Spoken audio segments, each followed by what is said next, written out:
सबसे पहले तो मैं पूरे देशवासियों का बहुत बहुत धन्यवाद कहना चाहती हूँ, आप मीडिया पर्सन्स का भी, क्योंकि आप लोग ही हम लोगों को इतना through out the journey wrestling में आपने सपोर्ट किया है।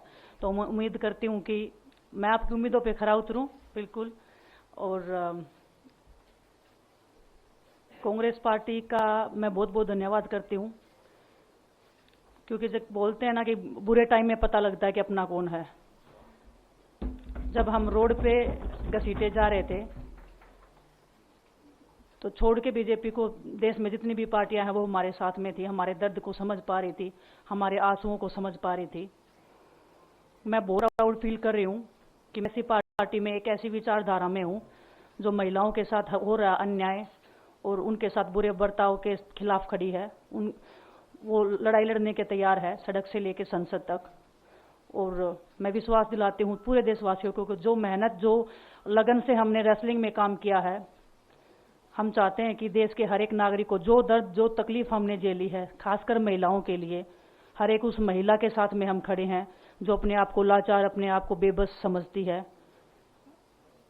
रेसलिंग में मैंने पूरा कोशिश किया कि मैं जितनी भी महिलाओं को, छोटी बच्चियों को इंस्पायर कर सकती हूँ। मैं चाहती तो मैं जंतर मंतर पे रेसलिंग छोड़ सकती थी, और सभी लोग भी मान रहे थे, पूरा देश इस चीज को विश्वास कर रहा था, क्योंकि बीजेपी आईटी सेल ने उस चीज को साबित करने की कोशिश की, हम चले हुए कारतूस हैं, हम खत्म हो गए हैं, हम पॉलिटिक्स कर रहे हैं। उन्होंने बोला मैं नेशनल नहीं खेलना चाहती, मैंने नेशनल चैंपियनशिप खेला। उन्होंने बोला ये ट्रायल्स दे के नहीं जाना चाहते, मैंने ट्रायल्स भी दिया। उन्होंने बोला कि ओलंपिक्स लेवल तक नहीं जाना चाहते, मैं ओलंपिक्स में गई, मैं फाइनल्स में गई। अनफॉर्चुनेटली परमात्मा को कोई और चीज मंजूर होगी। एक चीज मुझे पता है कि जब मेहनत आप करते हो तो जरूरी नहीं कि आपको उसी दिशा में मिले, कई बार दूसरी चीजों में भी आपको वो फल मिल जाता है।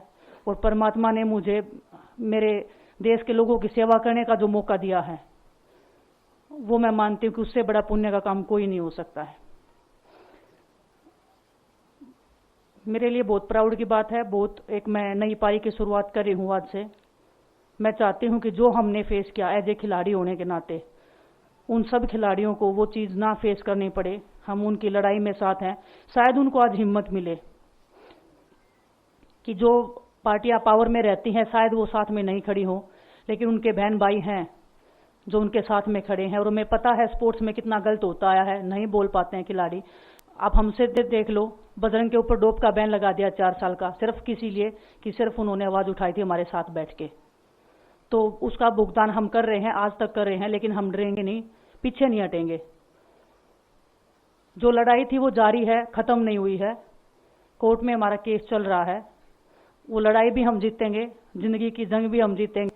खेल में जैसे हमने कभी हार नहीं मानी है, तो हम इस नए प्लेटफॉर्म पे जो आ रहे हैं, देश की सेवा का भाव, और सिर्फ बोलने तक सीमित नहीं रहेगा। ये हम दिल से हमने खेल किया है और दिल से हम ये काम करेंगे, जी जान से मेहनत करेंगे, अपने लोगों के बीच में रहेंगे। जो भी हम अपने लोगों का भला कर सकते हैं, चाहे कितना ही % हमारे हाथ में होगा, वो हम करने की कोशिश करेंगे।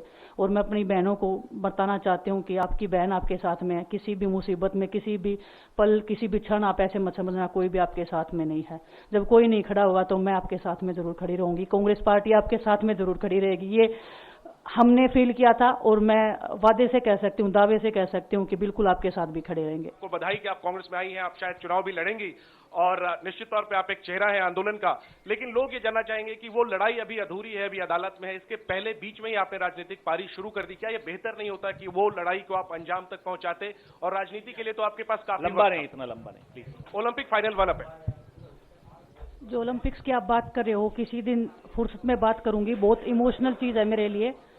बरसों की मेहनत के बाद मैं वहां पहुंची थी। जो भी हुआ, जैसे भी हुआ, कैसे हुआ, सब मैं एक दिन डिटेल में बताऊंगी। थोड़ा सा आपको सब्र, आपको थोड़ा सा पेशेंस रखना पड़ेगा। उसके लिए इमोशनली बहुत प्रिपेयर होना पड़ेगा मुझे ही, क्योंकि मैं उस फेस में बार बार नहीं जाना चाहती। दूसरा आपका जो सवाल था, नहीं, मैंने आपको, जब मैं बोल रही थी, मैंने यही बोला था कि लड़ाई अभी खत्म नहीं हुई है। कोर्ट में केस चल रहा है। ब्रजभूषण को पूरा बीजेपी पार्टी उनको सपोर्ट कर रहा है।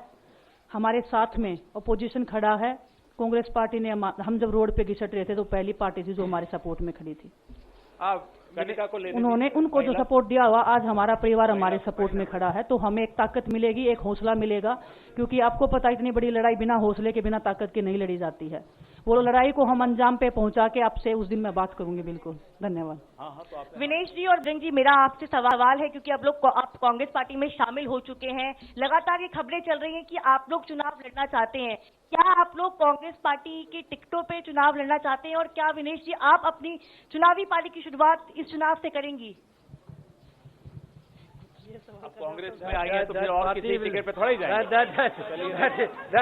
कांग्रेस पार्टी टिकट सीसी में डिसाइड करना चाहिए। आ रहा है माइक वहाँ। पवन जी, एक सवाल इधर से। पवन जी आ रहा है वहाँ भी आ रहा है। अरे पूछ रहे हो विनेश जी, 2 सीट अभी जो कयास लग रहे हैं वो 2 सीटों पर लग रहे हैं, एक जुलाना और एक चरखी दादरी। विनेश जी, अगर इन 2 सीटों में ये सवाल आपको शाम को कल जब भी टिकट आएंगे तब कर नहीं, विनेश जी, मायका या ससुराल किसको चुनेंगे आप? मायका या ससुराल, दोनों सीटें आपके लिए कही जा रही है। दोनों, एक मेरी जन्मभूमि है, एक मेरी कर्मभूमि है, दोनों मेरे लिए बहुत जरूरी है। हमसे जुड़े रहने के लिए हमारे YouTube चैनल को सब्सक्राइब करें और नई वीडियो की नोटिफिकेशन के लिए बेल आइकॉन को दबाएं।